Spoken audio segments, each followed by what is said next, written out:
Hello, and welcome to this week's edition of Faith to Live By. I'm Pam Christian, and each week I help us explore current world events from a biblical and prophetic perspective, so we, as God's children, can better discern how He wants us to respond.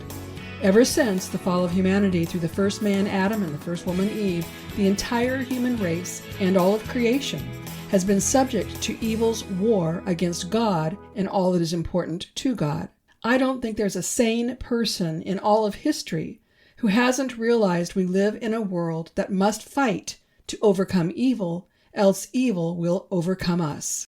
In response to the mounting fear among people of the world with concern for the prospect of World War III, based on the decline of relations for the United States and its Western allies, unrelenting issues in the Middle East, the ongoing Russia-Ukraine war, and tensions between China and the USA, all of these issues and many other world events are deeply interconnected, which I hope to adequately demonstrate with today's podcast.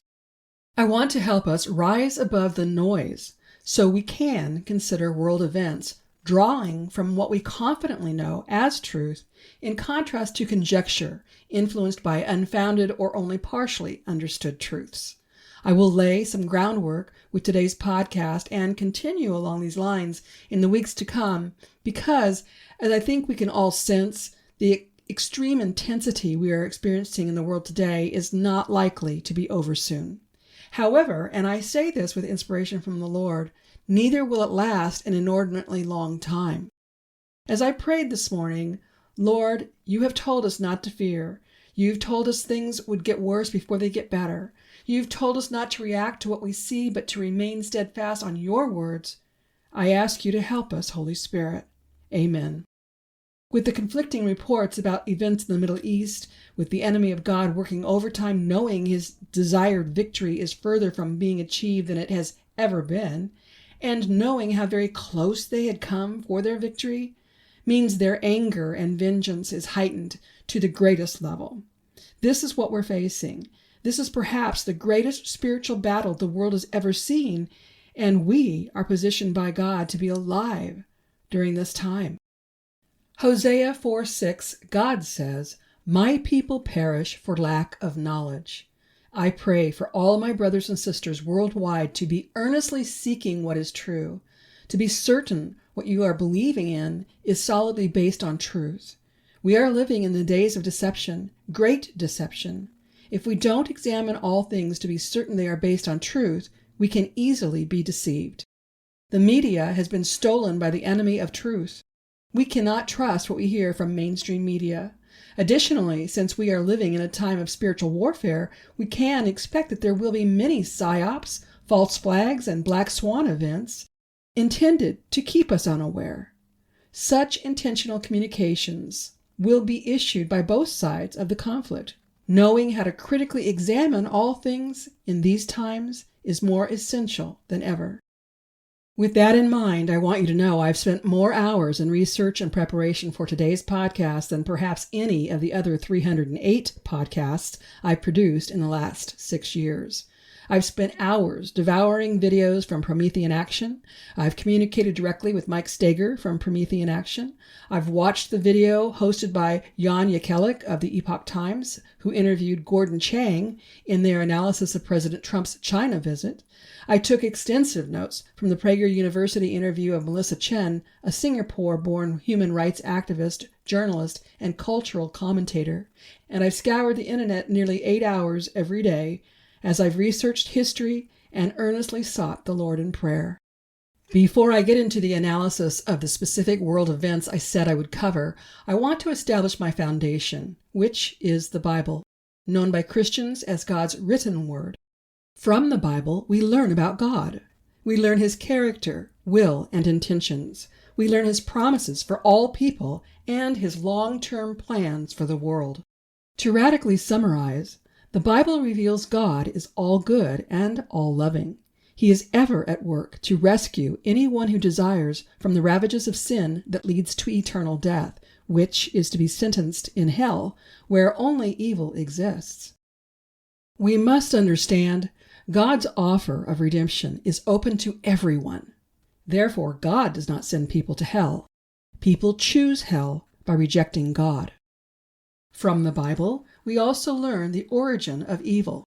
Biblically speaking, evil is not defined as a physical substance, but rather as anything that opposes God's holy nature, deviates from God's good intentions, or causes harm.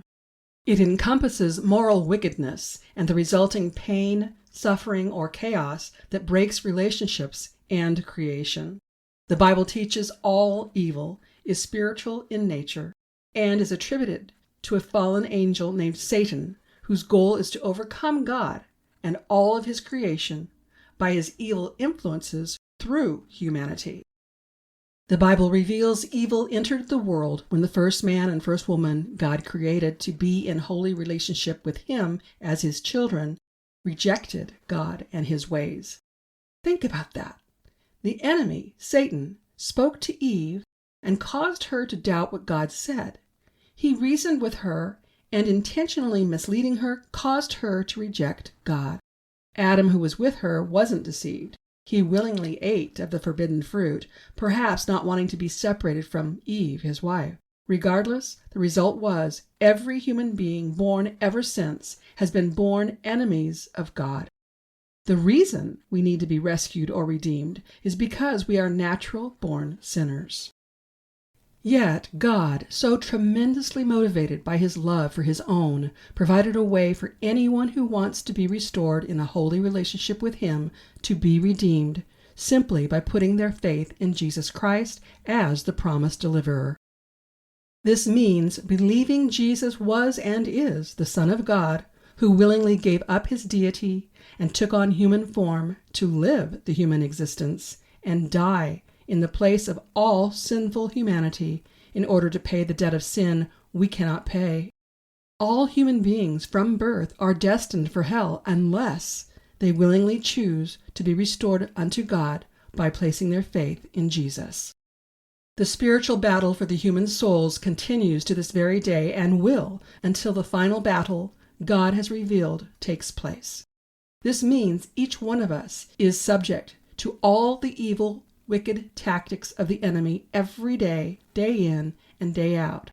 However, those who have placed their faith in Jesus are given the same authority and power that Jesus had, so like Jesus, we can overcome all the schemes and plans of the enemy.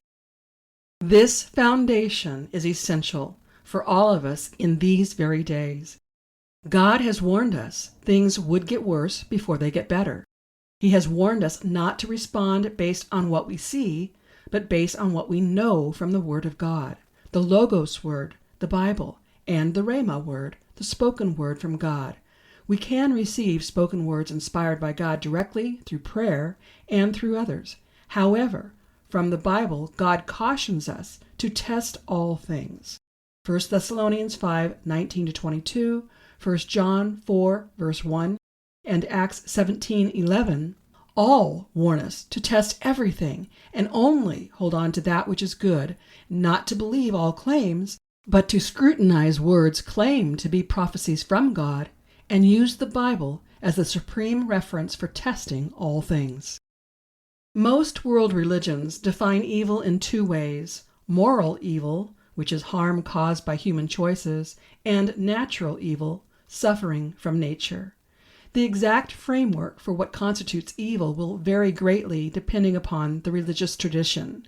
The Bible identifies evil as anything that opposes God, meaning his character, his will, his intentions, and his word. With respect to the evil we are dealing with today, the militant Muslim faith, communism, and globalism are the most prominent. And especially since 2020, God has been exposing evil wherever it exists to give people last chances to repent of their evil ways and be reconciled to God. At this point, at nearly 6 months into the year 2026, we have entered a most intense time of spiritual warfare. Now more than ever, spiritual discernment, rational thought, critical thinking, scrutinizing all things with the Word of God is more important than ever. Okay, now with you knowing my foundation and how we must discern what is true from all the conflicting reports and noise we've been subjected to, let's consider the points I first mentioned. Let's first consider the decline of relationship of the United States of America with its traditional Western allies and the unrelenting issues in the Middle East. Both matters have to do with what Promethean Action refers to as the British Empire, who has operated as the leader of the plans for a one-world government for centuries. This British Empire was directly involved with the regime change of 1971 in Iran. Part of their strategy included recognizing what is known as the Muslim Brotherhood to be in leadership and act as an agitator in the Middle East. Fully aware of the historical account of Abraham's two sons, Ishmael and Isaac, and the eternal rivalry that would plague their descendants, the Arabs and the Jews respectively, the British Empire masterminded their plans by empowering the radical Muslims as the government in Iran, fully expecting the forever wars against Israel. The British Empire has been leveraging the nations of the world for over 100 years, largely through money, evident with the central banking system initially established by the Rothschild family, beginning with the Bank of London. One primary way the British Empire has gained leverage is to agitate nations into wars, then fund both sides of the conflict. I invite you to look up the link in the show notes to read the article titled How Central Banks Fund Our Age of Endless Wars by Llewellyn Rockwell. While the internet still claims what I'm about to share as conspiracy theory, there is mounting evidence that this is being proven, as many other so-called conspiracy theories of recent years have been proven. As part of their agenda, the British Empire established its financial arm to govern global finances in the City of London, which is a district within the larger City of London. It is also a corporation that holds city status and its own independent government and police. The British Empire also established their religious arm in the Vatican, an independent country or true city-state within Rome, to control global religion. And after World War II, they established the military arm in Washington, D.C., as in the District of Columbia, which is also a corporation in itself, to operate their global military.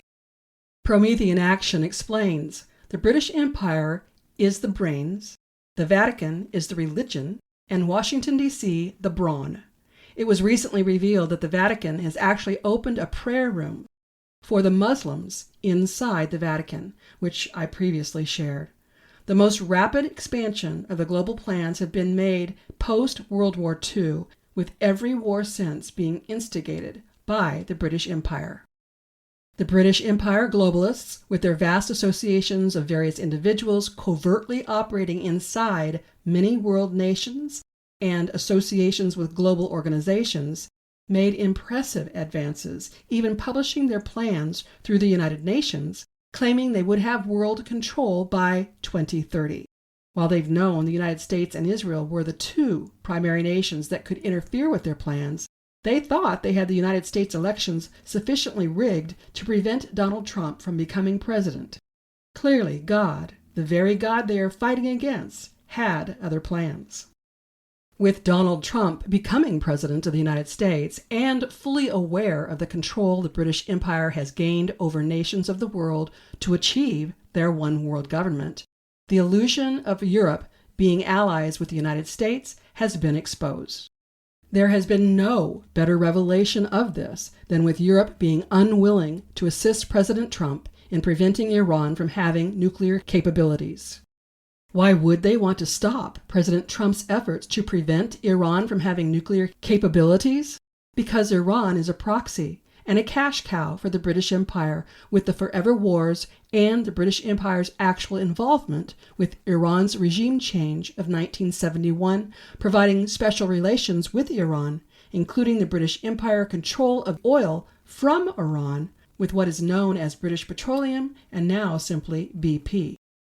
So yes, the illusion the world had about the United States and Europe being strong allies has been exposed. With understanding of what the British Empire has been doing for decades upon decades since World War II, through various actions, President Trump has removed the United States from the control of the British Empire, declaring the United States is a sovereign nation. President Trump has also been encouraging other nations that have been subjected to the British Empire globalist control to also become their own sovereign nations. President Trump has removed the United States from the World Health Organization, the Paris Climate Agreement, the United Nations Framework Convention on Climate Change, and over 60 other international entities. Understand, the whole fear-mongering about climate change was a tool of the British Empire to leverage control. For nearly half a century, the British Empire has had the United States involved in the various conflicts, especially in the Middle East and Asia. Think of the various wars and regional conflicts, proxy wars, and civil insurgency since World War II. There's the Korean War, Vietnam War, Falklands War, the Gulf War, the Russia-Ukraine War, and that one has been going on since 2014. There was the war in Afghanistan, the Iraq War, and the global war on terror. Additionally, there has been the Yugoslav wars that include the Bosnian and Kosovo wars, and the Yemeni Civil War, the Syrian Civil War, and the Arab-Israeli conflict that has been going on since 1948. Simultaneously, the British Empire continues to stroke the narrative that Russia is the real enemy of the world. The Cold War, 1947 to 1991, identified Russia as the United States' primary ideological and nuclear adversary following World War II. The era was defined by containment and global power balancing, a narrative no doubt promoted by the British Empire to distract from their efforts for global dominance. Then, in February 2022, the invasion of Ukraine triggered a global consensus. Entities like NATO officially identified Russia as the most significant and direct threat to Euro-Atlantic security. By 2023, broad polling indicated the majority of citizens worldwide viewed Russia as a top global danger, and major powers, such as Germany, updated their defense strategies. Let me insert here, I cannot say Russia is not a threat. It seems all nations are both friend and foe with nations they claim to be allied with. And considering prophecy through Julie Green posted on January 2026, God said, Moscow will be in your news for a shocking reason. Many secrets in Russia that will destroy more of the globalists' agenda will soon be revealed. End quote. As I shared last week, I think it was, the British Empire's influence through the Commonwealth of Nations and additional agreements is considerable. We need to keep in mind controlling nations by financial leverage and infiltration is the master plan of the British Empire, not an obvious takeover of nations. The United States is the greatest threat to the globalists' plans. Russia and China wouldn't mind becoming the world's superpower, so they oppose globalism too. Brazil, India, and South Africa push for reform of global institutions to ensure decision-making is shared among sovereign, independent nations. Then there are the nationalist and populist nations such as Iran and North Korea. As I've pointed out, the British Empire has enjoyed some association with Iran, which is why they did not work with President Trump for preventing Iran from having nuclear capabilities. However, their establishing and funding the Muslim Brotherhood as a source of infiltration seems to have worked against the British Empire, given the tremendous Muslim immigration in Europe. President Donald Trump knows the British Empire's game plan, and he has very strategically put his plan in motion to crumble the British Empire and their globalist advances. I've encouraged you before, make a point of getting a copy of the United States National Security Strategy. It lays out everything President Trump is doing. Remember, the reports received from mainstream media are controlled by the deep state, who is part of the British Empire. They don't want us to know the truth because it exposes them. If you read the National Security Strategy, you will not be influenced by mainstream media, who wants us to believe President Trump is out of control and he doesn't know what he's doing.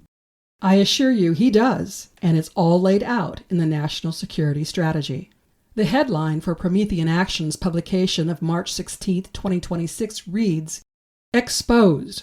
Trump and Russia point to the same enemy. Britain's empire is finished. It states, quote, While media's attention fixates on Iran, a broader strategic shift is unfolding as great powers act in their own sovereign interests, with Trump identifying Zelensky as the obstacle to peace and Russia naming Britain as the saboteur. The article examines Russia's foreign ministry, explicitly blaming Britain for using Storm Shadow missiles and for trying to derail United States-led peace efforts amid Zelensky's threat toward Hungary's Viktor Orban and European Union condemnation. Finally, it notes Russia and China abstaining, not vetoing, a United Nations Security Council resolution condemning Iran's missile and drone attacks on Gulf states, framing these moves as evidence the old paradigm of permanent conflict is breaking down. You can get a deeper understanding from watching the video. I have a link for you in the show notes. Now, specific to China. Promethean Action explains the British Empire had a direct hand in shaping and advising Mao Zedong, the founder of the China Communist Party, which allowed them a measure of association and leverage. Where the British Empire does not have direct input, their method of operation is to manipulate global conflicts by fomenting tension between nations to preserve the British Empire's unipolar order. My research over the weekend has only proven the threat in our world today is not the Israel-Iran conflict or even the Russia-Ukraine war. It is the China connection. In effect, Iran is a proxy of China in addition to being a proxy of the British Empire. China has been quite shrewd, seeking to position itself to become the dominant world power. China has strong ties with a network of all-weather strategic partners, most notably Russia and Pakistan. These relationships are built on deep economic, defense, and geopolitical alignments. Beijing also maintains close diplomatic and trade bonds with countries across the BRICS coalition and the Belt and Road Initiative. Again, countries are willing to be both friends and foe with their supposed allies. It's also quite interesting that Pakistan is the nation who has been overseeing negotiations between Iran and the United States of America. Now, let's consider the meeting President Trump had with the leader of China. Jan Yakulik, chief editor of the Epoch Times, interviewed Gordon Chang, an American lawyer and author who writes primarily on China, Asia, and nuclear proliferation.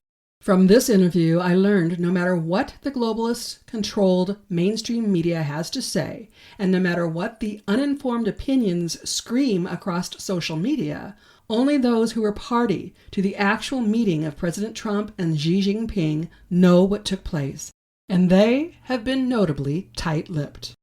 We do know that this meeting was highly unusual in that it was not scripted and it didn't follow a specific itinerary. Gordon Chang stated, quote, "Trump certainly had the upper hand. He represented the far stronger country. China right now is in distress. Its economy, as we can see, could very well be contracting.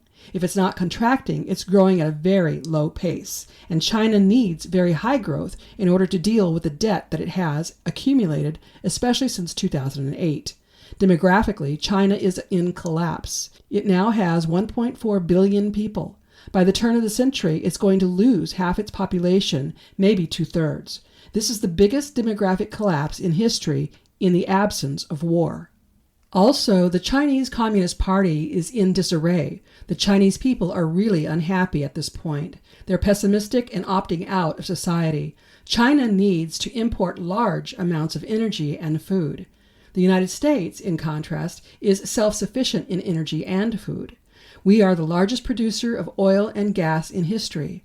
A lot of people don't like Trump, but there needs to be some balanced assessments of what's really going on.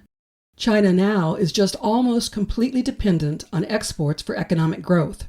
Right now, China needs peace and stability in the world in general because it needs to export. And yet, it is disturbing the world by fueling the war in Iran, by fueling the war in the Ukraine, and by creating or at least intensifying the insurgencies in North Africa that have conflicts that look like wars. So China is doing exactly the opposite of what it needs to do. It shows that Chinese foreign policy now is counterproductive." End quote. In response, Jan Yakulik expressed, When I look at President Trump and the administration policy, aside from the national security strategy, which seems they are engaging quite deliberately, not just in the Western Hemisphere, but also in the Pacific, there are a lot of different moves, a lot of questions about what Trump will ultimately do, which strikes me could be his strategy, end quote. Chang replied, Trump is actually implementing his national security strategy released in December, which is really interesting because many of these documents are published and they have everything in the world in them, and most people forget about them. Not Trump. They are followed as blueprints. Trump made the Western Hemisphere his number one priority, and he's been acting on that. So we see the United States ejecting China from the Panama Canal Zone. We all know what happened January 3rd in Venezuela. Cuba is now at a point where it can't keep the lights on, literally, and the United States is indicting Raul Castro for the deaths of those 4 who were on the flights. So this is Trump being very transparent. We talk about his unpredictability, and yes, he's unpredictable, but he's told us what he's going to do in the national security strategy, and by God, he's implementing it. The national security strategy is interesting because although it doesn't mention China by name, in many places, it refers to situations that can only involve China, end quote. We need to realize the mainstream media controlled by the deep state has worked very hard to make the public believe President Trump has caused the war in Iran and the tensions with China. Nothing could be further from the truth. Iran's proxies caused the current conflict with Israel on October 7th, 2023. Previous administrations, especially the Biden administration, greatly empowered China in its presumed leverage on the United States. President Trump has stepped on both the Middle East and China with understanding of the far greater and more accurate picture, which is that of globalist control through the British Empire. President Trump's strategy outlined in the National Security Strategy is brilliant. Venezuela and Iran were essentially proxies for China. China is a key ally for Cuba, acting as an economic lifeline for Cuba by providing essential trade, infrastructure, investment, and humanitarian aid. Again, Trump is not causing world problems. He has accurately assessed existing problems, which he is working to resolve, and it seems the Iran matter is the most difficult at this time. Consider what took place this past weekend. President Trump published several notices about progress being made in negotiations with Iran. Of course, Iran's current regime can't be trusted. President Trump knows this. On May 21st, President Trump published a link to a New York Post opinion piece titled, Here's How to Crush Tehran in 3 Moves by Richard Goldberg. Goldberg wrote, quote, The small group of Islamist regime loyalists now ruling Iran by committee may be able to fool the world with AI-generated propaganda videos, paper statements attributed to an invisible Ayatollah and ChatGPT, scripted posts on X, but they can't escape the reality of an American naval blockade pushing their economy off the cliff. President Trump has the upper hand. End quote. President Trump knows what's going on far better than any other person, especially those of us who are not a direct part of his conversations and planning meetings. A lot of what President Trump says and does are comms and strategies intended to throw people off. The art of surprise is essential in any war, whether it's a kinetic war or a war of information. The potential agreement with the IRGC announced on Saturday, the 23rd, remains to be seen. There's no sense getting worked up about potential outcomes. I, for one, trust President Trump based on everything he has already accomplished. On Sunday, the 24th, President Trump posted, If I make a deal with Iran, it will be a good and proper one, not like the one made by Obama, which gave Iran massive amounts of cash and a clear and open path to a nuclear weapon. Our deal is exact opposite, but nobody has seen it or knows what it is. It isn't even fully negotiated yet. So don't listen to the losers who are critical about something they know nothing about. Unlike those before me who should have solved this problem many years ago, I don't make bad deals. Then on Monday, the 25th, we received more from President Trump to help us have insight to his position.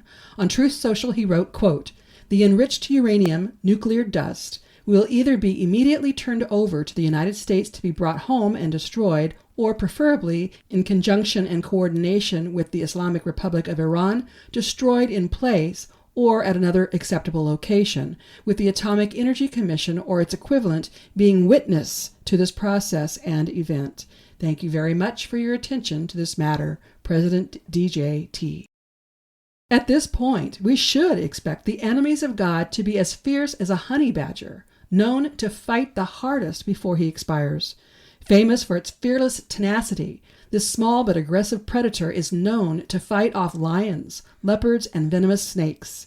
Even when fatally wounded or outmatched, it will violently claw, bite, and twist to the very end.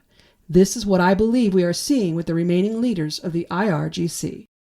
Today, May 26, headlines reveal the United States defense sent strikes against Iranian boats that were attempting to implant mines in the Strait of Hormuz, near where Iran's main naval base is located. Of course, Iran's leaders voiced severe response. I read, quote, Iranian leader Mojtaba Khamenei issued a message for Hajj calling for unity among Muslim nations, proclaiming "Down with America." Declaring Allahu Akbar, Khamenei stated that it was with that phrase that the Muslim nation of Iran rose up 47 years ago, toppling the tyrannical, dictatorial, and dependent Pahlavi regime, severing the grasping hands of the greedy and arrogant United States from the country and completely eradicating Zionist influence. By putting their trust in Allah and by utilizing their missiles and drones across the land, air, and sea, they performed the Rami stoning of the great Satan, America, and its trained beast, the Zionist regime, witnessing firsthand the fulfillment of Allah's true promise of victory for those who fight on his path, he added.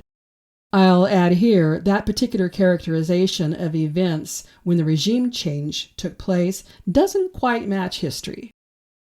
Khamenei went on to declare that the Middle East will no longer serve as a shield for United States bases, as the United States will no longer have a safe haven for its mischief and for establishing military bases in the region, but day by day it's growing more distant from its former status. He stated that Israel is approaching its final stages of its wretched existence. A similar comment regarding Israel was reiterated in Khamenei's X account. The Hajj message went on to assert that in Iran and in other parts of the world, the phrases "down with America" and "down with Israel" will become the common chants of the Islamic Ummah and the world's oppressed, especially among the youth. Khamenei said, I assure everyone that we will not refrain from avenging the blood of your martyrs. The retaliation we have in mind is not limited only to the martyrdom of the great leader of the revolution, Ayatollah Ali Khamenei. Rather, every member of the nation who is martyred by the enemy constitutes a separate case in the file of revenge. End quote. As disturbing as that post from the supreme leader of the IRGC is, we should take comfort in what President Trump revealed the day before. On Monday, the 25th, President Trump revealed that 6 Muslim-majority countries joined the Abraham Accords and normalization agreements with Israel ahead of any deal between the United States and Iran to end the war. Remember, too, the Abraham Accords were first signed in September 2020 by the United Arab Emirates and Bahrain, followed by Morocco and Sudan months later. President Trump said that during discussions with leaders of Muslim and Arab states, he told them that after all the work done by the United States to try and pull this very complex puzzle together, it should be mandatory that all of these countries, at a minimum, simultaneously sign onto the Abraham Accords. He specified the countries he wished to see sign onto the accords included Saudi Arabia, Qatar, Pakistan, Turkey, Egypt, and Jordan. He said he also spoke to the UAE and Bahrain about this possibility. He said the expansion of the accords should start with the immediate signings by Saudi Arabia and Qatar, and everybody else should follow suit. If countries do not sign, he said, they should not be involved in any deal with Iran as it shows bad intention. End quote. So again, to everyone who freaked out over Trump declaring they were close to signing an agreement, concerned that he was trusting an evil regime to actually comply on a merit basis, clearly President Trump is far from naive. The last events I'm able to cover before I need to upload this particular episode includes a report that President Trump and his cabinet are headed to Camp David. The article states, quote, President Donald Trump will convene a rare cabinet meeting at Camp David Wednesday as negotiations with Iran enter a critical phase. All cabinet members are expected to attend the meeting, including outgoing Director of National Intelligence Tulsi Gabbard. The gathering comes as the administration weighs next steps in high-stakes negotiations aimed at securing a broader agreement with Tehran amid a fraying ceasefire. Trump, in recent days, has suggested the sides are nearing potential breakthrough, while Iranian officials have publicly pushed back on claims that a deal is imminent. Trump repeatedly has warned that military action remains on the table if talks collapse, even as administration officials continue to publicly express optimism about diplomacy. While administration officials have publicly maintained that diplomacy remains on track, the latest military action underscored how quickly tensions could escalate despite the ongoing negotiations. It was unclear if this meeting was planned before the United States defense strikes against Iranian boats planting mines in the Strait of Hormuz or not. The White House did not provide any further details on this meeting, end quote. At the same time as all of this concerning Iran, Israel is intensifying strikes in Lebanon and seizing more territory as it expands its operations to remove Hezbollah from Lebanon. Benjamin Netanyahu informed, quote, We are not taking our foot off the gas. On the contrary, I have instructed them to press the pedal even harder. What is required from us now is to intensify the blows, increase the force. We will strike them decisively. The report stated, IDF struck more than 70 Hezbollah infrastructure sites across Lebanon. As bleak as all this seems, we must factor in what God has prophetically said for months and years. What has God said? Well, since October 13, 2025, through Julie Green alone, God has specifically cited Venezuela 24 times, Iran 45 times, China 93 times, and Cuba 20 times, with each and every reference providing a warning of their impending judgment. And in one reference, God said what happened in Venezuela is next to happen in Somalia. I have shared many prophecies God has graciously given since I started this podcast. In every instance, God has assured us He is in control, and He has directed us to put our full spiritual armor on, to do spiritual battle through prayer, and to stand firm in faith. He has told us things will get worse before they get better, and He has repeatedly assured us He is administering His judgment against all unrepentant evildoers. At the same time, He is gathering blessings and rewards for His faithful children. We have the specific prayer strategy laid out before us. We need to pray for God's will to be done and pray against the works of Satan and his followers, for their efforts to be defeated before they can even be enacted. Keeping our faith firmly focused on God is how we will get through these intense times to see the victory God has promised us. Next week, I'm pleased to announce Alex Newman will be joining me as my guest. Alex is an award-winning international journalist who serves as president of the Liberty Sentinel Media Incorporated consulting firm. He's written for a wide variety of publications in the United States and abroad. So make a point of listening next week to learn Alex's point of view and direction for us to best partner with God as He is intervening in world affairs in answer to our prayers. Now I ask you to please listen to my closing announcements and to take advantage of the many goods and services I bring you in an effort to at least cover the cost of this podcast. If you like what you hear from me with this podcast, I highly recommend my book series, my award-winning blog, and consider signing up for my certificate course in apologetics. My aim with that course is to help people learn how not only to use apologetics to share truth with others, but to help Christian leaders incorporate apologetics into their respective ministries so more Christians are learning how to share their faith.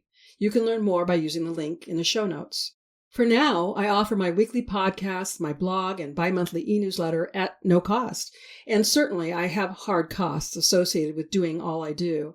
If you've been blessed by my work and would like to help my work reach others, why not consider partnering with me? For as little as $10 a month, you can become a partner. Then together we can reach even more people for Jesus. Simply visit my Pamela Christian Ministries homepage and then click on the Give button at the top menu bar. Or if you prefer, you can go directly to the Give page using the link in the show notes.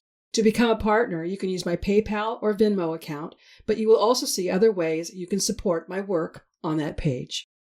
Whether you choose to become a monthly partner, give a one-time donation, purchase my books and products from my web store, or support my affiliate sponsors, anything you can do to help me continue this work would be greatly appreciated. And as always, your prayers and telling others about me and my ministry work is much needed. When it comes to my selection of affiliate sponsors, I first look for Christian-owned and operated businesses, and I make a point of personally using the products or services so I can fully endorse them. I seek sponsors that offer products or services you can get via the internet worldwide, and I specifically consider what is common to most people universally. So you'll find health, beauty, and wellness products through Dr. Zelenko's Z-Stack supplements and from QE Strong.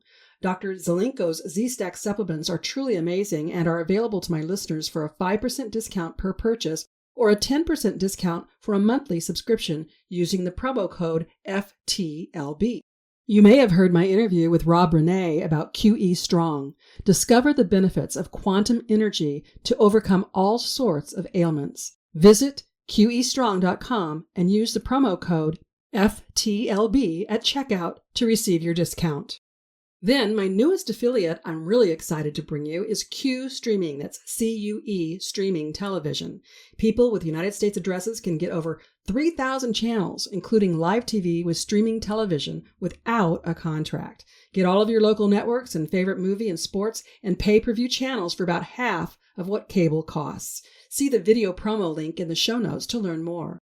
Affiliate sponsors only provide financial support to me when you purchase what they offer. So before you support Amazon or any other retailer, if I offer what you're looking for, please purchase through me. When it comes to special occasions, birthdays, or Christmas gifts, consider my books, jewelry, CDs, and more from my web store or any of the affiliate goods and services I offer. When you purchase from my web store, be sure to use the promo code TRUTH, TRUTH, to receive a 20% discount. Again, you'll find all the links in the show notes. If you like the content and resource material I bring you with this podcast, you'll find much more by connecting with me through my blog. In fact, my blog has been awarded 2 unsolicited awards for Christian content.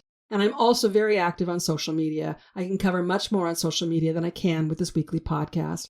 And if you're not already subscribed, please subscribe to my complimentary bi-monthly e-newsletter. I offer encouragement, special offers, and one of my signature recipes with each and every edition. Yep, I'm a foodie and I love to entertain, which is why Faith, Family, Friends, and Food is a bonus segment of my bi-monthly e-newsletter. To receive even more, please be sure to check out my dedicated podcast listeners page, Beyond the Podcast. Here's where we can connect exclusively and you can download complimentary devotionals, resources, and more. On that page, I also ask you to help me learn more about you and what you want by completing the form visible once you scroll down that page.